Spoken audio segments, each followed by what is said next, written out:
ఇక దేశవ్యాప్తంగా వాతావరణ పరిస్థితులు తీవ్రమైన ఆందోళన కలిగిస్తున్నాయి. సాధారణంగా జూన్ నెలలో దేశం మొత్తం వర్షాలతో కలకలలాడాలి. వ్యవసాయ ఆధారిత ఆర్థిక వ్యవస్థగా భారతదేశానికి నైరుతి రుతుపవనాలు ఒక జీవనాడి లాంటివి. దేశ వార్షిక వర్షపాతంలో దాదాపు 80% రుతుపవనాల ద్వారానే వస్తుంది. దేశంలో కోట్లాది మంది రైతులు వారి జీవనోపాధి, ఆహార భద్రత పూర్తిగా రుతుపవనాలపైనే ఆధారపడి ఉంటుంది. కానీ ఈసారి పరిస్థితి అందుకు భిన్నంగా మారింది. నైరుతి రుతుపవనాలు దేశంలోనికి ప్రవేశించినప్పటికీ వాటి కదలిక మందగించి అనేక ప్రాంతాల్లో తీవ్రమైన వర్షపాత లోటు నెలకొంది.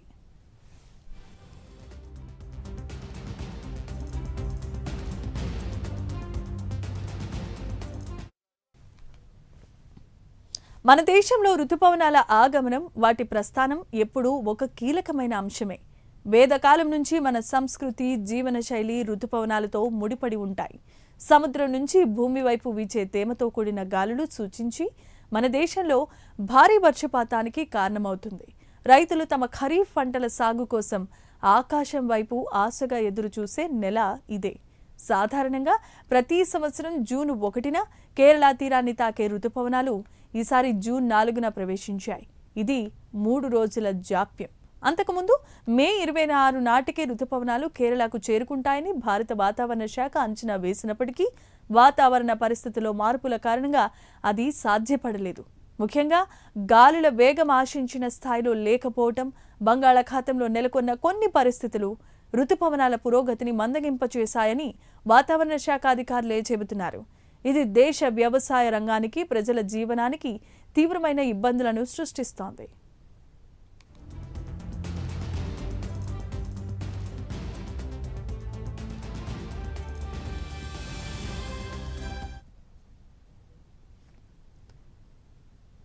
ఈ అకాల వర్షాభావ పరిస్థితులు, పెరుగుతున్న ఉష్ణోగ్రతలు దేశ ప్రజలను బెంబేలెత్తిస్తున్నాయి. కొన్ని రోజులుగా దేశంలో అనేక రాష్ట్రాల్లో నైరుతి రుతుపవనాలు నిలిచిపోయాయి. ఇది అనేక ప్రశ్నలను రేకెత్తిస్తోంది. దీనికి కారణాలేంటి? ఏ రాష్ట్రాల్లో వర్షపాత లోటు ఎక్కువగా ఉంటుంది? ఎల్నీనో ప్రభావం ఎంతవరకు ఉంటుంది? ఈ రుతుపవనాల ఆలస్య గమనం, ఆపై మందగించిన ప్రస్థానం గతంలోనూ సంభవించాయి. భారత వాతావరణ శాఖ గణాంకాల ప్రకారం కేరళలో రుతుపవనాలు ప్రవేశించి సమయం గత 150 ఏళ్లుగా మారుతూనే ఉంది. 1918లో మే 11న అత్యంత మందంగా ప్రవేశించి అత్యంత ఆలస్యంగా 1972లో జూన్ 18న రుతుపవనాలు కేరళలో ప్రవేశించాయి. అయితే ప్రస్తుతం ఉన్న పరిస్థితుల్లో లోటు శాతం గణనీయంగా ఉండటం ఆందోళనకరం. నైరుతి రుతుపవనాలు కేరళలో ఈ ఏడాది జూన్ 4న ప్రవేశించాయి. జూన్ 17 నాటికి దేశంలో మొత్తం 38% వర్షపాతం లోటుంది. గత కొన్ని సంవత్సరాల్లో ఇదే కాలానికి నమోదైన లోటుతో పోలిస్తే ఈసారి లోటు శాతం ఎక్కువగానే కనిపిస్తోంది. జూన్ 1 నుంచి జూన్ 17 మధ్య కురిసిన వర్షపాతం 46.2 మీటర్లు అయితే సాధారణంగా 74.3 మిల్లీమీటర్ల వర్షపాతం నమోదు కావాలి. అంటే దాదాపుగా 40% వర్షపాత లోటు. ఇది దేశీయ రైతాంగానికి, ఖరీఫ్ సాగు పనులకు పెద్ద సవాలే.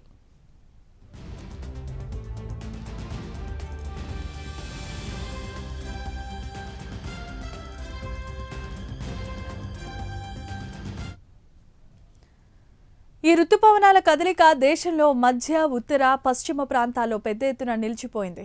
మహారాష్ట్ర, గుజరాత్, మధ్యప్రదేశ్, రాజస్థాన్, కర్ణాటక అంతర్గత ప్రాంతాలు పొడి వాతావరణంతో కనిపిస్తున్నాయని ఇన్శాట్ 3DS ఉపగ్రహ చిత్రాలు స్పష్టం చేస్తున్నాయి.